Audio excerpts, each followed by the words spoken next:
दोस्तों, क्या आप भी 2026 में चार धाम यात्रा पे आने वाले हैं? तो देख सकते हैं उत्तराखंड के ऑफिशियल वेबसाइट पे चार धाम के लिए ऑनलाइन पंजीकरण 6 मार्च 2026 को सुबह 7 बजे से शुरू होगा। ऐसा ऑफिशियल अपडेट जारी कर दिया गया है।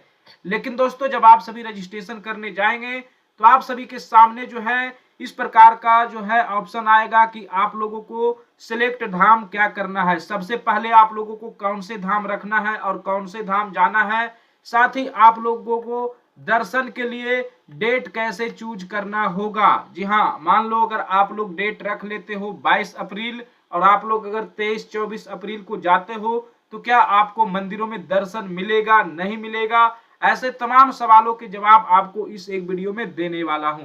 तो दोस्तों, देख सकते हैं बहुत सारे यात्रियों का जो है इस जगह ही प्रॉब्लम आता है सिलेक्ट धाम करने के लिए, क्योंकि बहुत सारे लोग जो है गलत तरीके से जो है यहाँ पे ऑप्शन चूज कर लेते हैं, अपना रजिस्ट्रेशन कर लेते हैं और जब वे यात्रा पे आते हैं तो उनको बहुत सारे जो है परेशानियों का सामना करना पड़ता है। तो चलिए आप लोगों को बताता हूं कि आप लोग सही तरीके से अपना यात्रा पंजीकरण कैसे कर सकते हैं और सही डेट आप लोग कैसे चूज कर सकते हैं।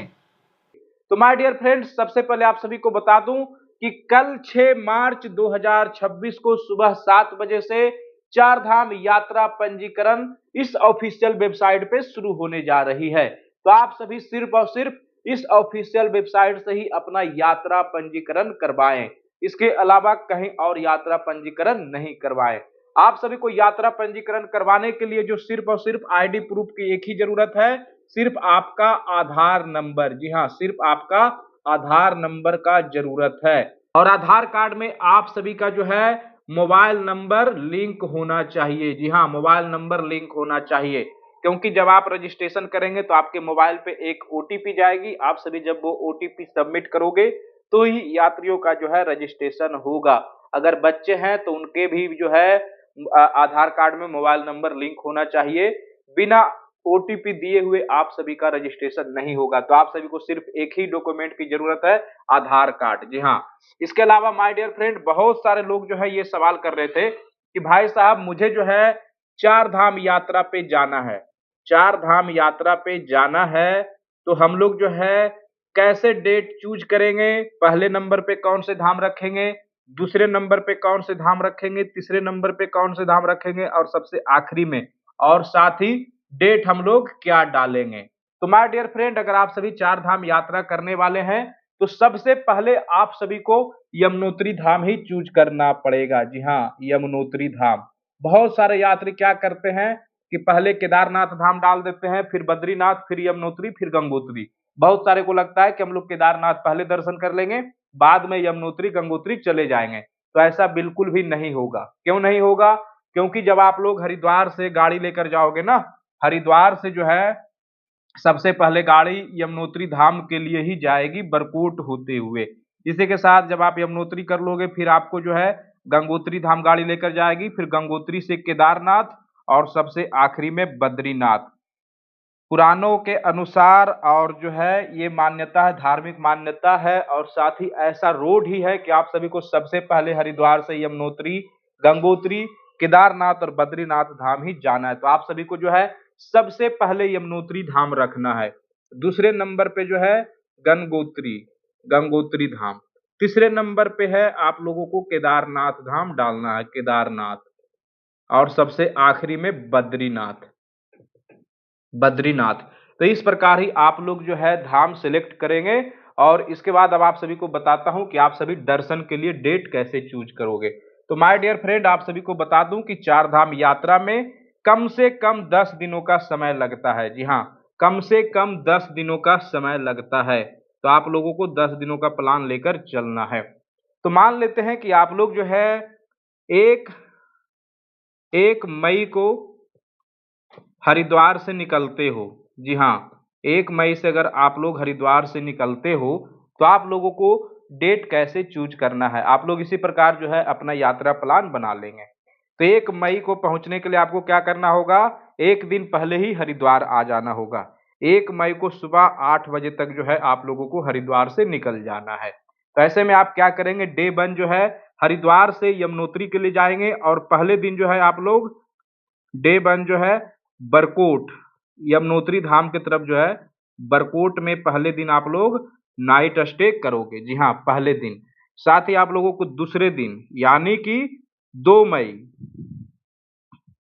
2 मई के जो है आप लोग यमुनोत्री धाम में दर्शन करोगे। जी हाँ, यमुनोत्री धाम में दर्शन करोगे। तो आप लोगों को क्या करना है, 2 मई जो है डेट चूज कर लेना है यमुनोत्री धाम में दर्शन के लिए। साथ ही माय डियर फ्रेंड, 2 मई को जब आप यमुनोत्री धाम में दर्शन कर लोगे तो वापस आप लोग 2 मई को ही जो है आप लोग फिर से बरकोट आ जाओगे, नाइट स्टे करोगे। और उसके बाद 3 मई को जो है आप लोग 3 मई को जो है गंगोत्री के लिए जाओगे और आप लोग रात्रि में जो है उत्तर काशी में विश्राम करोगे, नाइट स्टे 3 मई को 3 मई को। उसके बाद आप लोग जो है फिर 4 मई को उत्तर काशी से गंगोत्री धाम जाकर दर्शन करोगे। तो आप लोगों को क्या करना है, 4 मई जो है गंगोत्री धाम के लिए डेट रख लेना है। उसके बाद जो है आप लोग 4 मई को जब गंगोत्री धाम में दर्शन कर लोगे, उसके बाद 4 मई को फिर आप लोग वापस जो है उत्तर काशी आ जाओगे, 4 मई को उत्तर काशी। उसके बाद 5 मई को जो है आप लोग केदारनाथ धाम के लिए सुबह निकलोगे और रात्रि तक जो है सोनप्रयाग फाटा में जो है आप लोग नाइट स्टे करोगे, फाटा या सोनप्रयाग। और उसके बाद 6 मई को जो है आप लोग केदारनाथ धाम में दर्शन के लिए निकलोगे। केदारनाथ धाम में आप लोगों को डेट रखना है 6 मई। जी हाँ, बहुत सारे लोग कहेंगे मुझे तो 7 मई को दर्शन करना होगा, क्योंकि रात्रि में जो है हम लोग 6 मई को जो है केदारनाथ धाम ही पहुंचेंगे। तो भाई साहब, आप जिस दिन सोनप्रयाग से निकलोगे ना, उसी दिन का आप लोगों को जो है डेट यहाँ पे डालना है। साथ ही आप लोगों को आगे मैं बताऊंगा कि डेट पास हो जाएगा तो आप लोगों को दर्शन मिलेगा या नहीं। उसके बाद आप लोगों को क्या करना है, 7 मई को जो है आप लोग 7 मई को केदारनाथ धाम में अर्ली मॉर्निंग दर्शन कर लोगे। जी हाँ, 7 मई को। 6 मई को आप लोग जो है शाम रात तक जो है केदारनाथ धाम पहुंच जाएंगे। वहां जाने के बाद ही आपको दर्शन टोकन ले लेना है और अगले दिन 7 मई को आप लोग सुबह या 6 मई को रात में ही जो है आप लोग दर्शन कर लेंगे। 7 मई को आप लोग जो है केदारनाथ धाम में दर्शन करने के बाद वापस 7 मई को इवनिंग तक जो है आप लोगों को सोनप्रयाग आ जाना है, सोनप्रयाग। इसके बाद 8 मई को आप लोग जो है सोनप्रयाग से बद्रीनाथ धाम के लिए निकलेंगे और आप लोग जो है शाम होते होते जो है पीपल कोटी या पांडुकेश्वर पहुंचेंगे। इसके बाद 9 मई को जो है आप लोग पीपल कोटी से बद्रीनाथ धाम में दर्शन करेंगे। तो आप लोगों को बद्रीनाथ धाम में 9 मई का डेट रख लेना है। तो आप लोगों को दोस्तों इस प्रकार रखना है कि अगर आप लोग 1 मई को हरिद्वार से निकल रहे हो तो आप लोगों को 2 मई जो है आप लोगों को यमुनोत्री धाम के लिए दर्शन का डेट चूज करना है। 4 मई को आप लोगों को गंगोत्री, 6 मई को आप लोगों को केदारनाथ और 9 मई को आप लोगों को बद्रीनाथ धाम का डेट इस प्रकार आप लोगों को रखना है। साथ ही दोस्तों मान लेते हैं कि आप 2 मई, 4 मई, 6 मई, 9 मई को डेट अगर आप रख लेते हो, किसी कारण से आप रास्ते में ट्रैफिक में फंस जाते हो, 1-2 दिनों का डिले हो जाता है, तो आप लोगों को दर्शन मिलेगा या नहीं मिलेगा। तो माय डियर फ्रेंड, आप लोग टेंशन फ्री रहो। अगर आप लोग 2 मई डेट डाल ले तो यमुनोत्री में, तो आपको 4 मई, 5 मई तक डेट मिल सकती है। 2-3 दिन जो है आगे तक ये डेट जो है वैलिड रहती है और 1 दिन पहले तक, यानी 2 मई को अगर आपने डाल दिया डेट तो आप 1 मई को भी जाके दर्शन कर सकते हो। 1 दिन पहले और 2-3 दिन बाद तक जो है ये दर्शन पास जो है आप लोगों का वैलिड रहेगा। कोई भी टेंशन नहीं है यात्रा पास को लेकर। तो आप लोग ये टेंशन ना लो कि जो हमने डेट डाला है उसी डेट पे मुझे पहुंचना है, बिल्कुल नहीं, ऐसा कहीं नहीं नियम है। और मैं तो काफी सालों से जो यात्रा करते आ रहा हूँ, बहुत सारे यात्रियों को रजिस्ट्रेशन भी देता हूँ, तो सेम इसी प्रकार का रजिस्ट्रेशन आपको करना है। 2-3 दिन डिले भी हो जाएगा, कोई दिक्कत नहीं। आपके पास सिर्फ दर्शन के लिए जो है रजिस्ट्रेशन होना चाहिए। वहां पे क्यूआर कोड स्कैन करते हैं, जैसे वेरीफाई हो जाता है, वहां कोई नहीं देखता कि डेट क्या है, ये वो कुछ नहीं। और आप सभी जो है इस टोल फ्री नंबर पे बात करके भी इस बारे में जानकारी ले सकते हैं। तो आप लोगों को दोस्तों इस प्रकार ही रजिस्ट्रेशन के लिए डेट डालना है। बहुत सारे लोग गलती क्या करते हैं कि पहले केदारनाथ डाल देते हैं, फिर बद्रीनाथ, फिर यमुनोत्री, फिर गंगोत्री। तो ऐसा आप लोगों को बिल्कुल भी नहीं करना है। इसी के साथ दोस्तों आप लोगों को मैं एक बात और बता दूं कि जो भी यात्री केदारनाथ धाम हेलीकॉप्टर से जाने वाले हैं, उन सभी को बता दूं कि आप लोग जो है रजिस्ट्रेशन के लिए आप लोग एक ग्रुप आईडी पे एक ग्रुप आईडी पे सिर्फ और सिर्फ 6 यात्री ही रहेंगे। 6 से ज़्यादा आप लोग एक साथ रजिस्ट्रेशन नहीं करेंगे। आप जैसे ही साथ हो जाएंगे, आप लोगों का हेली टिकट मिलने का चांस बहुत ही ज़्यादा कम हो जाएगा। तो आप लोगों को एक बात हमेशा ख्याल रखना है कि रजिस्ट्रेशन जो है आप लोगों को एक साथ 6 लोगों का ही करना है। जिनको पैदल जाना है वो एक साथ आप लोग 12 लोगों तक जो है अपना रजिस्ट्रेशन कर सकते हैं एक ग्रुप आईडी में। अब रजिस्ट्रेशन आप लोग कैसे कर सकते हैं, ये कल जब साइट खुलेगी तो मैं रजिस्ट्रेशन कल लाइव करूंगा और उसका वीडियो जो है कल 9-10 बजे तक आप लोगों को दे दूंगा, क्योंकि 7 बजे साइट खुलने वाली है तो 9-10 बजे तक आप लोगों को वीडियो दे दूंगा। उसके बाद आप लोग आराम से वीडियो देखकर अपना यात्रा पंजीकरण कर सकते हैं।